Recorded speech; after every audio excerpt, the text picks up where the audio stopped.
Balima Alnyokma, très urgent. Balima bien dimanche 28 décembre 2025. Balima Aywa, comme Mogodo ou la Katide, ko manque de carburant be, ko carburant te ka soro. Mogodo yo wuliga joke, Malion, Kati préfet ko, kuku sutara ko sino kono mogo tora ka wuli ko kuka hake ngine irasa. Comme jamabe da wuli fanga contrôla. Kube fe ko o main fanga ma. Ko mogo ku munyu. Malion, yele ko dobe amena kala fol ambalama muso do fana kumana ale nyono kadi ambalama muso yi kumana kribe ker chamake a manifestation min karabi kati préfet de flet tanto malion anyabe kati préfet bora ka kuma mun fo mena kala mali ambe je kala de nyogo fe ambalama muso do fana be nyono balima vraiment amba fo ambalama muso ni ne kashira bi aya to video to kashira ko segame nyono kauka malion video fle amena video kala kati préfet kuma munu fo amena video kala au nambe je kala menyo ko fe folo ko jamana chage da bulu fara to taji ko goleya yi kololo balase katina ko senena uma u chamanga na ko fenturule jara soroma ke o de kala sababu yi ka chama bulu kulunya ni wati nkono o goleya de kono u fara la nyonga kana u dama kasi kati maranyema aruna jarala ni kalo tretan woro asirama ni siramwe ako ko gela ubaka ayala mede ayala me ay carburant ko ila nana ala musa ka mun ba bulu abi juru do nyogona musa ka be chena ni kati préféré mam ila nana o ka fa conférence de presse ke kaka suma kasira mo bongo jamana bi yoromna suma kashi irali akai me na ke jamana bi yoromna buna jamana la goshi parce que jamana dendo be olubi jugu ya kono una jamana la goshi ka fo ala dahir men yini na deselonu dahir mela jamana en kono donc jamana na la goshi or jamana bi gele kono la goshi may amba ke kama mo woro na do akoro wa ke kore ka jamana la goshi na nga farati bare je sanake ima farati mo jugu do akoro wa transformer ka ke au ha acclarity mu wa koyi ngo anga conférence de presse ko intoyi anga nyugon famia amsiga munke ambuke donc akata ni carburant kodo ngambi kuma anga finiti ufe no police we ane ayera ka komana no ya ka sous-préfet ana ka mairie la kaw ba organiser tugumna amsiga carburant soro tugumna ne préféré ma kati préféré ma ngantanto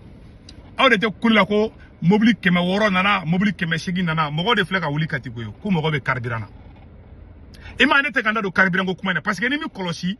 kunfiun ga cha jugula quoi ima ne ni kati préfet ka ni kuma inte ne dusu de bora ni kuma ina oro to mena kati préfet jabi bonya kono nda dogo ya quoi kati préfet anti dogo ya vraiment ngai respect bika bon allez préfet bora ka kuma fo malien be ka kuma inte karaje koni mogo bora c'est à dire que carburant te ka soro u ka environnement be ka galon tige mogo ko carburant be ka soro mais carburant te o ekelenge flana fana tuguni préféré bora ko mogo kwa umunyu ko ni olu bora ku ka dusuma kasa ira ko malien do be ko lu ta asimika fanga fe ko lu bina profiter ko ka faso la gauche c'est à dire asimila gauchili o de kara faso asimi de kara faso ici sans quoi c'est à dire nga mu kuma yi mone mi mogo mine et puis asimi de kara faso yi ha asimi de kara c'est à dire que ko ni aman kolosi ko do be faso la gauche ou ta fa ko ni ba asimi na gauche dai ko be faso la gauche pourtant un boraka ta boulevard la kata ibeka kele de ka desera di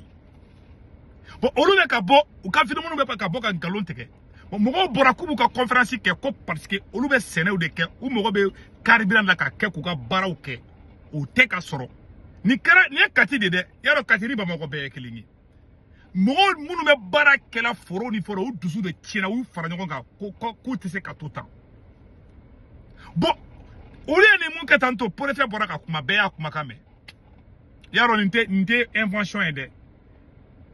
baba do ko carburant ko kuma be ka fo ngalo ni du non carburant ko crisité e moko ma beaucoup de manifestation nga ubali sadi mogo yere kinika hake ni fio est-ce que là on ibe ka fana kuma ka kete an kuma bo boulevard là non et puis kebi ga jamana la gauche jome ka jamana la gauche afra ko président benga jamana kuna ko de may donc ni état simi fait ko kite Mali fait bo yende do be kungulu konana monsieur le préfet mbi don quoi tiana mbi doy ko kadi ko jugu kana bi ni fili ngono kanisa ange ta tuti voilà ange ta tuti ange ta famille ko donc menani kala malien num et menani yoro kala anga balma muso kan yoro la ci folo awere ka donc ali abeni bela bamako kelente de nyono fana ça ne va pas anga balma muso ka kuma la mais on peut pas continuer comme ça on ne peut pas continuer comme ça hein nyono duma bay de kera tanto voilà nyono izini mumbe sikere fenga fa jatka wale mu ko tara be jini aya balma muso la jabe kashila de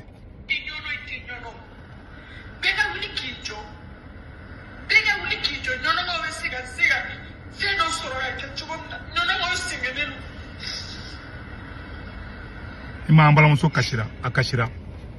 mungo sigelen do sari itse ka kuma ni kuma na ube ka video manu lo bo kineni sari ke ina fo ete faso de rei bo an ambala ma che do kuma do fo ani kuma ni kuma nunu malembe ka ni kuma ina me folo assalamu alaikum ay na me jene batira dibali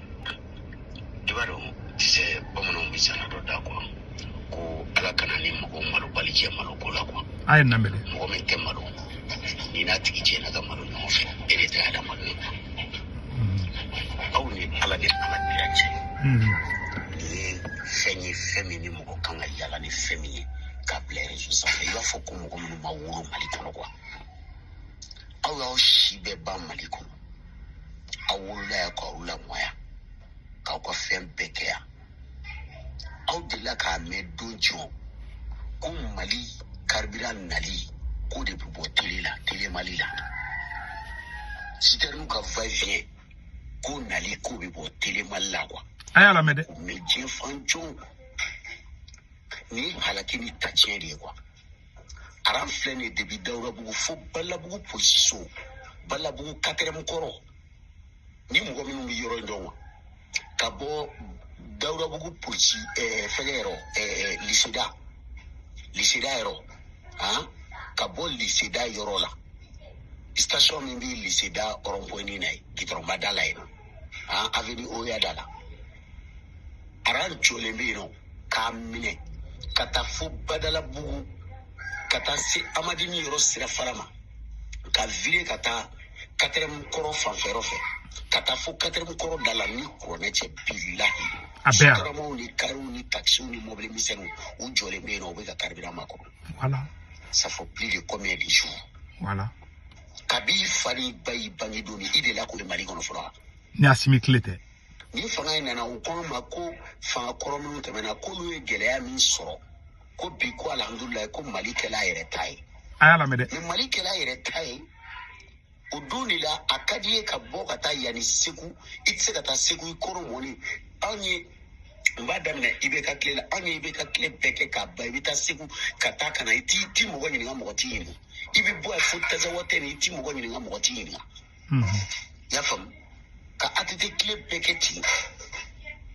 ka alpha kle peke ti amma delika ni ke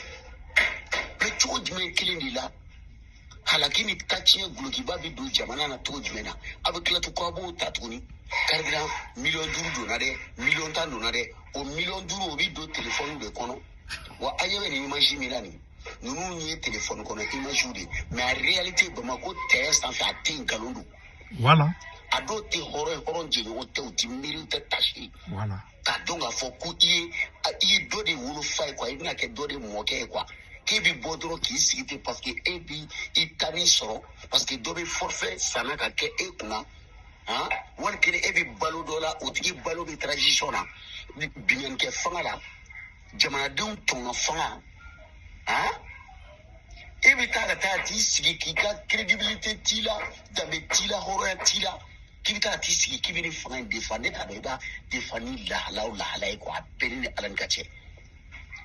ibo subhanallah ibaro ni iwuruga kwa ni ya soki ibika ifabika atoro treasure ni defan wa ben ko na che billahi kan yi jamu bo ifa jamu na wallahi billahi na alaji ni yere ki bi ka tradition défend billahi nyen kale ala ali kata juruja yere kana voilà ali kata juruja yere kana il ko na faso dinju te quoi voilà mo mi nali kera sababu ki faso do tasuma kono bi kuantige sababu la uye sutram e atoko tayru yu ka machine ferika do e kilmanina kuantige sababu la suda yu ka machine ferika do kilmanina wallahi kara man fana wi karbila min ko kono tuni katla kata tu makunya tunu karbila fana klara tuni kat ukla kata to karbila fana tike jamana duna tuni on appelle Ambaoula Congo pour que ko sirana pour que ko to tegere fola Ambaoula so bi ga bonyono avec la foko usane ni do ka kuma ka jamana den beke jonde bibi anwa jonya bi degere la bi to uma marata onke ni joni flo kamina ke yere ma hore ja anga jonya to bina tisa ama diriga jonya mi yere anya na mi ko ribi ama de ko alni sigile no gere na kwa ni bi ka alni ko ki bi pression to fo don go ikin kuma da no koko kulubila kaba kulubila an kira mu adamade su ji ko kan lebu kan yira ji bela kan dame tie fu itangula papa ka te mo shibule ano subhanallah la ilaha illallah rasul ala bina ko fila on dunjine kan pression jugi kan fanga jugi daga jala ka bo male ondala ka peke ni to ka peke jone ali lu ni publication na ni ko ne se billahi jongiru wallahi billahi tallahi ou ye jongi wallahi ni alan kache vous êtes esclave aye jongi parce que avec jonya baradi là parce que abado ishu tabulu na ma ke tanto bitano kasola ça c'est clair kasira ka chia foko parce que ne ma ke tamita kasola voilà alors wa ibi kafir telejulo ya sisa shinga bote kanani ga jamana doga kanani ga jamana doga mɔgɔtigi ka jamana dɔgɔya a donna ta bɔra ta komi ne ka jamana de tɔgɔ ko Assimi Goïta voilà Mali tɔgɔ dala don min o tɔgɔ de ye ko coup d'état kɛra quoi voilà ni Mali dɔgɔya ni Assimi de ye Mali ye wa n t'a Mali fɛ bi n t'a fɛ sini n'a bɛn'i ma i kunna di yɛrɛ n'a ma bɛn ma yɛrɛ a ka sira bɔ i ka teriw cɛmancɛ la Assimi tɛ ye Mali ye a fa tɔgɔ tɛ Mali a ba tɔgɔ tɛ Mali ça c'est clair au contraire Assimi ye exemple min ye diɲɛ kɔnɔ exemple min ka jugu Mali ma ka tɛmɛ fɛn bɛɛ kan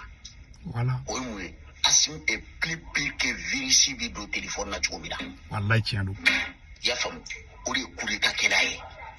o de ye mɔgɔ min nana binɲanikɛla quoi mɔgɔ min nana bin a faso kan quoi on appelle faso denjugu primaire le premier ennemi du Mali actuellement c'est Assimi Goïta. C'est la vérité. Et Sadio Kamara, et Maliki Diaw, et Ismaël Ouaki. O cɛ duuru min ye président bi dɛ ninnu de n t'a fɔ président yɛrɛ o cɛ duuru minnu kɛ bɛ k'u wajibi k'an ka marifa sanni utiliser an yɛrɛ compte la. A y'a lamɛn dɛ. Marifa sanni tɛ k'a d'u ma danaya n'o tɛ f'u n'u ka saw tɛ se ka Mali mara. Bilahi ni Ala min ka cɛ. Ni kuranɛcɛ ninnu tɛ se ka kɛ mɔgɔ si ka ɲɛmɔgɔ hali ni tigiw yɛrɛ ka dutigi ye hali u yɛrɛ ka dutigiw tɛ se ka k'a ye i b'o dɔn mun fɛ jamana baw bolo san 5 a ka binkani kɔrɔ ka na se bi ma ni fɛn ma fara fɛn min gɛlɛya kan dɔ k'i bolo ɲɛ jɔ fɛn dɔ la ko dɔ bɔr'o la foyi putre n tɛ sɔrɔsi fanga siɲɛ fɔlɔ ye ka aran jɔn da la yan Musa Tarawele ka fanga jugu o ka o binɲani kɛ fanga kelen o ye aran minɛ baloko la yan mɔgɔw ye aran jɔ baloko la yan 1980 tiɲɛ don Ɲɔbilen Kɔngɔ la yan tiɲɛ o kɛra kafiri terijugu bɛna wuli sisan mɔgɔw ka jamana ne ka jamana tɔgɔ tɛ ko Assimi Goïta voilà wa ne ka jamana marabagaw tɛ binɲanikɛlaw de don u nana bin jamana de ka 18 août 2020 o ye coup d'état de kɛ o sigi b'o coup d'état kelen de kɔnɔ cɛ tɛ yen minnu bɛ k'u soutenir hali n'i y'a fɔ k'u y'i ka ɲɛmɔgɔ u yɛrɛ conscience u dusukolo yɔrɔ min ye tiɲɛ o b'a fɔ k'i ye nkalontigɛla den ye k'i ye hɔrɔnkolon den ye k'olu tɛ président ye k'olu nana bin Mali kan de u b'o f'i ye. Ça c'est clair. U b'o f'i ɲɛna. U mana Mali jɔ kama dɛ Mali bɛɛ lajɛlen ye kuma in mɛn sisan donc Ala ka tiɲɛ bange Kati préfet ko dɔ bɛna bɔ faso contrôle la wala an tɛ faso contrôle la mais an bɛ Assimi kɛ ni contrôle la dɛ monsieur le préfet de Kati, on n'est pas contre le Mali, mais on est contre Assimi Goïta. On va refaire un quoi. Voilà. Donc, nous aurons des Kundo, vraiment, on va devoir que Jamana la Herege Mali. On va devoir que Herege Mali. Nous aurons des Kumambulu qui font Bela Jelingana. Vraiment, ça ne va pas. Alambeka Kuma fait Oromina. Mali on est beka Boulika Taburutani. Quand on voit dans ma vidéo, c'est l'air est très grave. Donc, Mali, on France, Italie, Espagne, Angleterre, Amérique, Canada, Espagne, Portugal, Belgique. N'avez fait qu'à voir qu'il y avait Senweb application téléchargée à photo flé. Na Senweb application téléchargée. Abe nega corps modo urgent 10 € bena ya reta ko fa baka banque information bedu. Aw somo be Mali Sénégal Côte d'Ivoire Cameroun abulu ka orange numéro tanu to gombe 40 ga na waru ci ba so orange mana sur place. War ci go frato drome kli sara war ci go flana samana bada 1,99 € 2 € keme fla do de kundo akambe ciao.